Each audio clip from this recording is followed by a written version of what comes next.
The football season is rolling right along, and week 2 brings us to Belpre, where they look to end Trimble's dominance in the TVC Hawking. To top it off, Amanda Clear Creek hosted Caleb Sheets and the Meigs Marauders, and it's all up next on Gridiron Glory.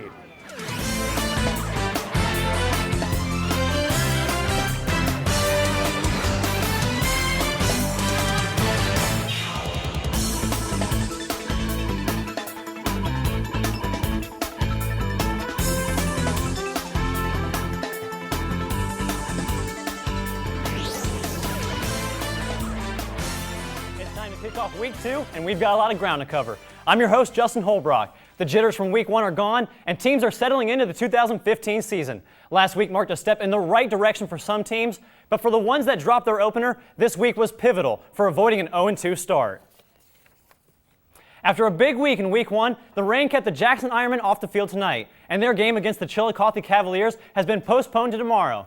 I'm now joined by SEOAL reporter Josh Vermillion. So Josh, I'm sure both of these teams are itching to play this game. You know, Jackson and Chillicothe are both playoff caliber teams, and these guys have been playing against each other their whole lives. That kind of familiarity makes for a huge matchup, and the atmosphere was great until the lightning started. Just 30 minutes until kickoff, around 7 o'clock, the first bolt of lightning streaked across the evening sky, and it did not let up. The Jackson and Chillicothe faithful remained hopeful even as the sky got darker and darker and the lightning kept coming. They stuck around and tried to keep their energy up all the way until 8:45 when it became official. They would have to wait another day to watch their team square off.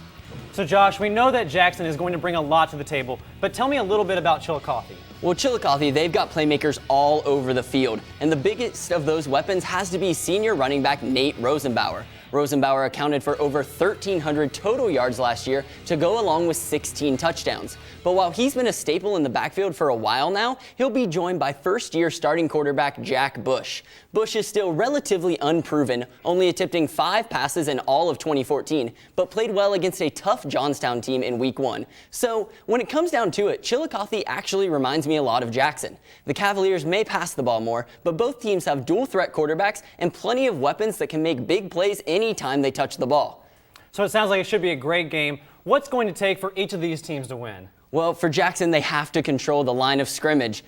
Chillicothe gave up 184 rushing yards to Johnstown, and the Ironmen will have to equal or top that number to compete with the Chillicothe offense. And for the Cavaliers, they've got to find ways to get their playmakers the ball in space. Jackson has a speedy defense that can cause disruptions all over the field. So Josh, the million-dollar question, what's your prediction for tomorrow? Man, Justin, you are putting me on the spot for this one. But, you know, I think this is going to be a real close game, but that Jackson crowd is going to be at maximum volume tomorrow night, and I'm thinking they're going to help propel the Ironmen to victory 41-38. So real quick, Josh, does Hunter Sexton have a big game again? Oh, Hunter Sexton, you know, he reigning Gridiron Glory Player of the Year. He's going to come out, do what he does best, work with his legs, and, you know, once he gets those legs moving, that'll just open up the passing lanes for his arm more and more. Well, I'm definitely looking forward to it, Josh. Great work tonight. Thanks a lot. No matter what social media platform you prefer, we've got you covered. If you're into pictures and videos, you can add us on Snapchat at Gridiron Glory. We're also on Instagram at WOUB Sports. While you're out of the game on Friday, take a picture and use the hashtag Glory15 so we can put your picture on the show. On Facebook, you can find pictures from all the games we're at, as well as weekly recaps and previews. And don't be left out on Twitter. Join the conversation by using that Glory15 hashtag. And don't forget to follow me at gghost_Justin. Maysville took down New Lex 43-7 last season. But last week, New Lex only lost 7-0 to Fairfield Union, and that could be an indication of how much their defense has improved going into this year's Panther-on-Panther showdown, Nathan. Yeah, and Justin, I'll put it this way. Last week, New Lex came so close to winning, but they just couldn't capitalize when it counted in the red zone. Dalton Chapman accumulated over 100 yards and was really the catalyst to their team last week. It seems like the defense has improved, but you never know truly how much until you face a rushing attack like Maysville that's spearheaded by one Chase Roberts. Now, there was a lightning delay out in Maysville, but a little lightning won't ruin these kids' days, that's for sure. And how can you be upset when you got a Buzz Lightyear umbrella? Look at that little guy. He's staying dry and looking forward to some football. Meanwhile, it's a waiting game for the New Lex Panthers and Maysville. In Maysville right now, they were trying to find a game plan for Chase Roberts, but that's a tough task.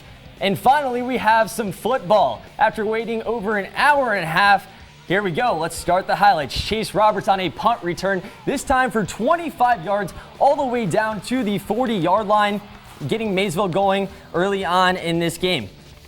And on this next play, Roberts is going to he gets the third down conversion, and then Johnny Runkle is the one that fumbles on the next play. So not a great ideal start for Maysville right there, but they would get a little something going early, but not on this play. Chase Himmelspah can't hold on the ball, so it's up to New Lex to get the ball next. Their quarterback getting a little work done right there on that quarterback keeper. So they end up not converting on fourth down, so Maysville gets the ball back.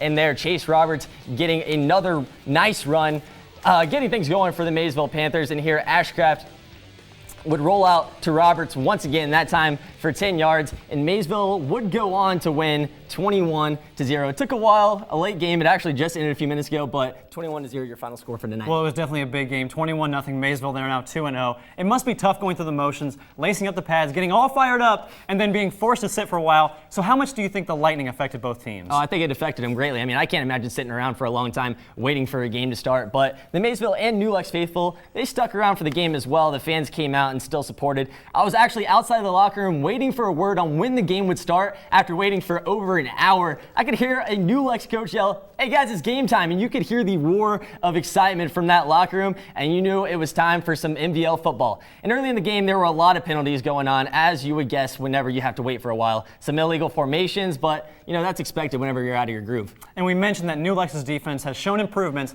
but how do they handle Maysville's rushing attack? Well, in the first quarter, Chase Roberts was the only back consistently moving the chains. New Lex kept stuffing Himmelsbach and actually forced a Johnny Runkle fumble on their first drive, and they didn't really give the ball much of Runkle in the rest of the first quarter. Plays from Roberts, Chase Roberts had a pretty good first quarter, but they did a really good job of containing the rest of the backs, like I mentioned. And they even went down, they went into halftime down 7-0, but Maysville, they kept the pedal to the metal in the second half and ended up winning 21-0. So now, like I said, Maysville is 2-0, and they have a big game against Philo. How do you think they do against them next week? Well, I think this team is on a roll right now. I mean, 2-0. They started out slow tonight, but they eventually found their groove in the second half and eventually settled down and got some points. Tanner Ashcraft, their quarterback, now he's showing a lot more confidence each and every game. Now they will travel to Philo next week, who could give them a good test. They're kind of nearing the top of the MVL, but Maysville and Tri-Valley are the clear favorites in the MVL right now. So just one more question for you. We talked about New Lex's defense, but I want to know about Maysville's because they shut them out tonight. Yeah, no, Maysville has done a fantastic job at defense. They have a lot of seniors on their team this year, a lot of big guys, especially on the line. And, I mean, like you said, gave up 0 points tonight, so it'll be interesting to see how they can handle Philo's offense next week. Well, I'm looking forward to it, Nathan. Thanks a lot. Yeah. During week 2, most teams are still trying to find a rhythm. But for Trimble and Belpre, there was only 1 week to prepare for their high-stakes game against each other. For Trimble, a win would put them on track for a 3rd straight conference title. And for Belpre, beating Trimble would be a step to reaching the playoffs for a 2nd straight year. Both teams lost in week 1 and went into this game with the TVC Hawking possibly hanging in the balance. With only 3 TVC Hawking teams picking up a win in week 1, the conference is up for grabs. Anthony Alaco checked out 4 teams tonight to try to sort out all this confusion. So Anthony, what were you able to find out tonight? Well, we went out looking to sift through the mess in the Hawking right now and ended up coming back more confused. South Gallia looked to bounce back from a 28-27 loss last week, playing host to the struggling Federal Hawking Lancers. The Rebels' defense was strong, and the coaching staff straight up won with scheme. South Gallia walked up the outside linebackers to keep A.J. Cobb contained. That forced Fed Hawk to try the middle, and there was nowhere to run. South Gallia's offense, on the other hand, ran all over the field. It was the Landon Hutchinson show out there tonight, and he showed great poise leading the offense. The Rebels had 4 different ball carriers in the first quarter alone, and all were equally effective. They showed strength and physicality through contact that could be key in close games down the stretch. South Gallia answered the bell, but Fed Hawk left some questions unanswered. And it's still early in the season, and there's a lot of time to answer some questions. But one question I have for you is, after that 42-0 win last week, how good is Wahama this season? Well, I wish I could help you out, Justin, but Wahama made things 10 times more complicated tonight. In all fairness, Waterford looked like a new team this week, but Wahama just did not have their A game tonight. They had ball security problems all night, and coming out of halftime, they looked defeated. Wahama looked like things were going to turn around, and in the third quarter, they forced the Wildcats into a 3rd and 28. But Isaac Huffman was able to stay calm in the pocket and deliver a dime to Cody Harris out of the backfield for 24 yards. The Wildcats were taking big chunks of yards and putting drives together, but when Wahama did get possession, their line just wasn't getting off the ball, and their quick-hitting run plays weren't getting started. Waterford's front 7 forced turnovers and was in the White Falcon backfield consistently. What impressed me the most, though, was Cody Harris and his motor. Contact clearly does not faze the Waterford back, and his legs don't stop until he's on the ground. Look for big things out of the Wildcats if he can keep it up this season. Well, that was a huge win for Waterford. I don't know if anyone saw that coming. Wahama was such a big team back in 2011, 2012, but tonight Waterford really came up and had a great game. Thanks, Anthony. In most of our coverage area, rain and lightning were the story of the night, and the game for this Southern Tornadoes was no exception. Their game against Frontier was put on hold after several strikes of lightning, and to pass the time, the players of Southern snapped this picture of them waiting out the storm. Last week, the Meigs Marauders racked up nearly 400 yards in their win over Gallia Academy. But Michael, tonight they face an offense that's explosive in its own right. Well, Justin, in week 1, Amanda Clear Creek put up nearly 500 yards of offense and over 200 rushing yards. Now, it's difficult to stop or even just slow down an attack like that. And that's why earlier this week, Meigs coach Bartram said it was going to take his team's absolute best to come out on top Friday night. Now, weather was a big factor, and it took a 2.5-hour delay because of lightning. But once the teams got on the field, the fans and both teams were ready to go. First play of the game, Caleb Sheets, a little trickery throwing to Colton Lilly, but just underthrows him. Could have been a big play for Meigs, but you'll see more of Sheets right here. Takes the handoff, makes a couple men miss, does what he does, picks up 10 yards and a first down for Meigs. The Marauders really moved the ball well on their first drive. Here's Cody Bartram dropping back, finding Colton Lilly for 15 yards. Like I said, moved the ball well. Not really big plays, but it was very methodical. Ate up a lot of yards, a lot of time. Here's Bartram. He keeps it himself this time, picks up 7 yards for the Marauders, and they had a great rhythm going. Here's Bartram to who else? Caleb Sheets. That's 6 yards for Meigs, another first down, and Bartram dropping back, but his pass nearly intercepted, and this is what threw the Marauders' rhythm off. They turned it over on downs 2 plays later. Ensuing drive for the Aces. Braden Neff dropping back. Find Mitchell Reed on a 3rd and 8 for the first down. A few plays later, Neff rolls to his right, takes a big hit, goes airborne, still finds Lance Clevenger. That's a 25-yard gain deep into Meigs territory, and then Jordan Leisure finishes the drive off, running through contact. That made it 7-0. It's currently 34-28 Meigs in the 4th quarter. So, Michael, weather was a big factor in this one. How did the delays affect these teams? Well, Justin, honestly, I don't think it really affected them at all. If anything, it just made them more excited to get on the field. If you get ready to play a game that's slated to start at 7, but you're delayed for almost 2.5 hours, it's just going to make you more excited and more amped to get on the field. And from the first play, both teams were ready to go, and they were doing some serious hitting. And both teams have a tough lineup in front of them. So who won in the trenches, Michael? Well, for most of the first half, it was basically just a stalemate. Both teams were really physical up front, and it wasn't easy for either team to open up big holes for the big playmakers in Sheets and Leisure. And to compete with the Aces, Meigs had to play at a high level. Did they bring their best game tonight? Oh, definitely. Now the game's not over, but to be on top 34-27 right now, and from holding a team that put up 48 points to just 27 so far, that's huge. Definitely the most impressive showing from the Marauders so far. Well, it's a close game out there. I can't wait to see the end of it. Thanks for the great work, Michael. Like I said in our first Snapchat of the week, rain and lightning took over and forced teams to take shelter in the locker room. And this picture from Logan quarterback Lane Little sums that up in our second Snapchat of the week. Logan was able to get their game in and improve their record to 2-0 after beating Tays Valley. We've been following the OHSAA's new guidelines for head injury prevention since this summer, and Blaine Carraher has been our reporter on hand ever since then. So Blaine, why should schools in Ohio take this so seriously? Well, Justin, it's a trend right now in the U.S. Most states, they're implementing these very strict rules for high school athletes. First and foremost, states, they want to keep their students healthy. A concussion, if left untreated, can cause long-term health effects. I was able to speak with medical professionals this week, and they urge parents and coaches to learn more. You can see a broken bone or a swollen ankle, but you can't see what's going on in a player's head. Dr. Chad Starkey at Ohio University says head injury can be challenging to diagnose. Somebody tears an ACL, you can go to Oblenis, get an MRI, and see that that ligament is torn.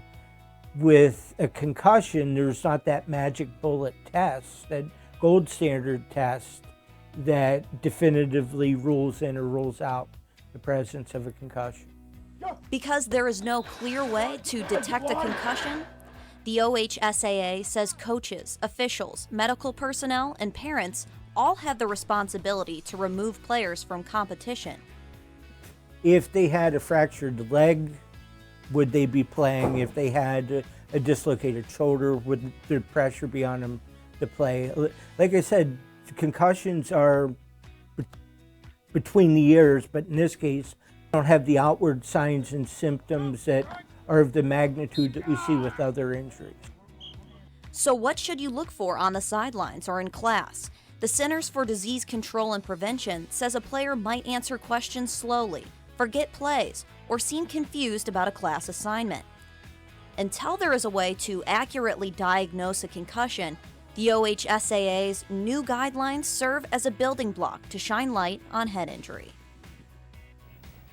Well, doctors, they also told me in addition to rest, it's best for athletes to stay away from their phones and computers while they have concussions. In order to completely heal, Justin, it's best to just shut down and let the brain rest. Well, as always, Blaine, thanks for the great work. We really appreciate it. Now, I mentioned that you can follow me on Twitter, but I didn't mention our online host, Andrew Homan. He joins me now. And Andrew, I gotta know, which tweets got the Homan nod? The United States of America got the nod this week, Justin. Our first tweet comes from ESPN 8 The Ocho, which is apparently the source for all things Jackson sports. They said, you can delay a football game, but you can never delay America. That was the case for many of our games tonight. In fact, the Ironmen football team never got started, and we'll see them tomorrow night at 7. Our second tweet is from Zoe, who was out supporting her new Lexington Panthers. Zoe's tweet was just as patriotic, but she kept it simple with America. Zoe, good luck with your presidential campaign, and all I can say at this point is God bless America. Or maybe I should sing the national anthem. We probably don't have enough time for that, so I'll save it for the web. Which reminds me, if you like our hashtag Glory15, you'll love everything we're doing on our website. I'll take you through some of the stuff you get to see between the Friday night action. Hello, Gridiron fans. My name's Andrew Homan, and I am your first online host. With 5 new teams in our coverage and 16 weeks of football ahead of us, I'll be with you along the way. We'll be doing Player of the Week interviews. So, favorite TV show?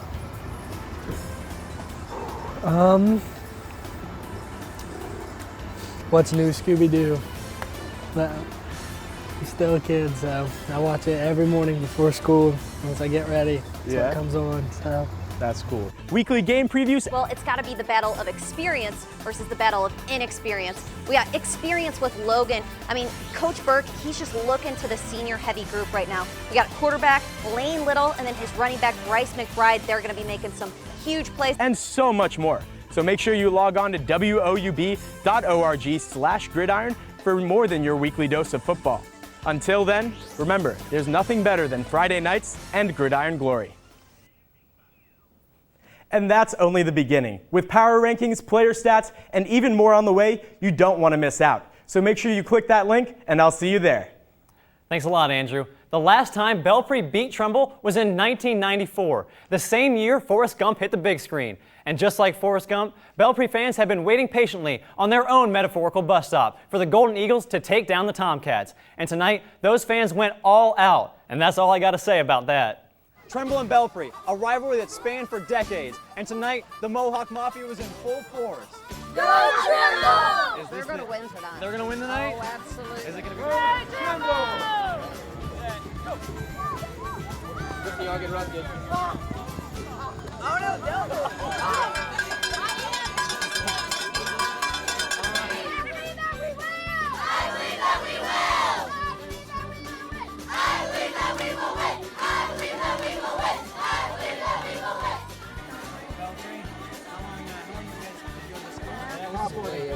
Okay. Probably like 40, 20. Is this the year they're going to get it done? I'm hoping. Okay, he said it was going to be 40 to 20. What do you guys think? 80 here. 80. No points for Belpre. All right, so I'm here with Deanna, and she is Belpre's craziest fan. She gets our fan of the week. Last week, NY snapped Trimble's 28-game regular season win streak with the Tomcats vulnerable. Tonight may have been the perfect storm for Belpre to beat Trimble for the first time in over 2 decades.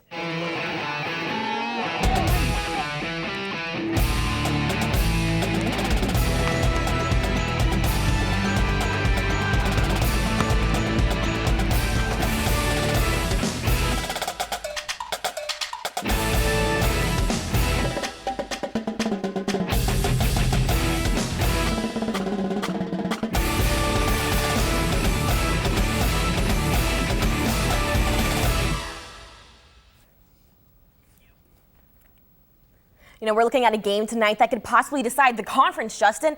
Both teams stacked up with major offensive weapons. With both teams sitting at 0-1, the real question tonight, who wanted to make a statement more? Belpre eager to knock off Trimble. The energy, the feistiness before the game, it had everyone going. But Trimble, they are quick as always, and they're going to jump on the wagon first. A pass interference gives the Tomcats beautiful field position. Jacob Hardy gains some yardage there. 2 plays later, Belpre say hello to Bryce Guthrie. 28-yard touchdown reception. Trimble on the board first, 6-0. Belpre's turn now. Dejon Bedgood, one of the quickest kids you'll see in the Hawking. 6-yard gain, no momentum there, because here come the Cats. Shea Cowan sneaks around and says good night, and the boys in white, they're going to go to work. Justice Jenkins finds the seam, leaves some Golden Eagles in the dust. 35-yard run. And friends, he is just getting started. Jenkins 101 yards tonight, and his buddy Jacob Hardy, he's making some noise as well. 50-yard touchdown run. He takes the lead to 12. But hey, Hardy isn't the only one who can run. Insert Bedgood. 42-yard carry for the speedster. And why not throw another one in there? Not only can the kid run, but hey, the kid has some hops. Belpre in position too, but hold the phone. Who is it? None the other. JJ. No chance for Bedgood there. Trimble takes over on the 41-yard line. Jenkins with the pigskin, throws in a quick spin move there. Tomcats moving the chains on the 15. Losi looks, but instead, Bedgood, the boss, is back. He comes down with the interception, loses his grip, but recovers. About a minute left in the half, and boy, do the Cats take advantage. 30-yard reception for Hardy, 2 yards to go, and Cameron Curry seals the deal. 20-0 Trimble at half, 109 total yards for Jenkins, 20-14 in the air for Losi. A collective win, one that Trimble desperately needed. 34-0 is your final. And Trimble's win streak came to an end last week, but these Tomcats really fixed some things this week, Kelsey. You know, from the first drive, it was obvious a different Trimble team than we saw last week. They were cleaner, more confident, and more importantly, Justin, they executed when they needed to. When I spoke to Coach Ferris earlier this week, his biggest takeaway from the NY game was the missed opportunities. Trimble didn't cap off drives when they needed to, but tonight, it was a completely different story. The Tomcats capitalized, and boy, did it show. And it seems like it was the opposite for Belpre tonight. You know, Belpre struggled all night moving the ball. They have the tools, Justin. That's not the problem. It's the execution. They cannot keep missing those crucial opportunities and expect to be competitive in the Hawking. Tavion Miller had -9 yards, Justin, -9. You need more from the veteran quarterback. It starts with the fundamentals, and right now, Justin, they're just not there. And Trimble had a big offensive night. What stood out to you, Kelsey? No, Jenkins was outstanding. I mean, you can't really expect anything but that. He was way more refreshed than last week, and looked at that GGPOY candidate that we're used to seeing. I have to credit the line with his success tonight as well. He was able to find those holes tonight that weren't made for him a week ago. It's the oldest rule in the book. You want to be successful? Your playmaker needs to be successful. and I was expecting a lot closer of a game, but they shut them out. How was Trimble's defense tonight? Because we talked about their offense. Yeah, we did, and I spoke a lot, quite frequently with Coach Ferris, as I may say, and he's got a lot of good things to tell me, and he is always more than generous. But one thing that he really mentioned was he's got to get these younger guys involved. It's no secret these younger kids do not have the experience that we're used to seeing in the past, Micah Couches, Austin Downs. Give them some time. These kids are really going to prove a lot of people wrong, and I'm excited to see as we go along the rest of the season how they develop and where we're going to go from there. Because right now it totally shines tonight. Well, excuse me, but I know when you came back, I told you that Waterford, they beat Wahama, and they beat them soundly. How surprised were you to hear that? Because this could set up Trimble's third straight conference title. I think I asked you twice. I could not believe it, especially being at that Waterford-Miller game last week. It's the greatest thing about the Hawking. It is so unexpected in this league, and that's why you have to love high school football from here on. It's really going to be interesting to see the way things go at the beginning of the season. I'd say we had Waterford down the bottom. Now, we don't know what's going to happen. Who knows? You're right. That's the beauty of the TVC Hawking. Thanks a lot, Kelsey. There's a lot of things that we've added to the 17th season of our show. And there's one thing that we haven't mentioned until now. If you're not able to see our show for whatever reason, you don't have to worry anymore, because you can now live stream our entire show on YouTube. Just subscribe to the WOUB PBS page, find a place with Wi-Fi, sit back, and enjoy our show every Friday night at 11:30. Tonight we covered 6 teams in the TVC Hawking, made our way to Maysville, and got a look at Amanda Clear Creek. The rain tried its best, but it couldn't stop us from finding the 3 best plays of the night. At number 3, we have South Gallia running back Isaiah Geiger. He takes the ball up the left sideline, puts the truck stick on this Fed Hawk defender, plowing his way for a few extra yards. And at top play number 2, we have Justice Jenkins. He takes the delayed handoff from Andrew Losi, makes a man miss right away, finds some open space, and puts number 27 on skates. That run went for 35 yards, and Jenkins had a big night for Trimble. They went on and they beat Belpre still since 1994. Our top play comes from the Rebels quarterback Landon Hutchinson, who keeps it on the read option, takes it up the right, cuts left again, and he looks like he's going to step out of bounds, but instead he blows past number 19 and takes it to the house for the first score of the game. Now the clock has hit 0 on week 2, and it's time to turn our attention to next week. Before we get to next week, I'm going to go ahead and give you a look at the games that we're covering. Week 2 is in the rearview mirror, and it's time to focus on next Friday. Some teams enter the 3rd week in the driver's seat, while others are looking to catch up before it's too late. For extra points, we'll be showcasing the TVC Ohio against the SCOAL. The Warren Warriors head over to the Plains to take on Brendan Sano and the Athens Bulldogs. And to top it off, Logan travels to Meigs for a game against the Marauders, which headlines several high-caliber players, including Caleb Sheets and Chieftain quarterback Lane Little. But it doesn't end there. Vinton County continues its non-conference slate when they head over to play Fairfield Union. In the MVL, West Muskingum looks to beat John Glenn for the first time since 2009. The last 5 times these teams have played, West M has given up an average of just over 5 touchdowns a game to the Little Muskies. Our second Week 3 conference matchup pits Fed Hawk against a senior-led Belpre squad. And Fan of the Week takes us to Reedsville, where the Eastern Eagles, led by senior quarterback Jet Facemeyer, take on the Raiders of River Valley. I tell you what, I'm looking forward to head to Reedsville. And before we get to the end of the show, Meigs has a final 42-27. They go on. They have now won their first 2 games. Now, Saturday night games are starting to become a normal thing for the Jackson Ironmen, and we'll have a video and written recap for their game tomorrow against Chillicothe. Before our next show, be sure to tune into WOUB Sports to find out more for our Player of the Week. And remember, there's nothing better than Friday nights and Gridiron Glory.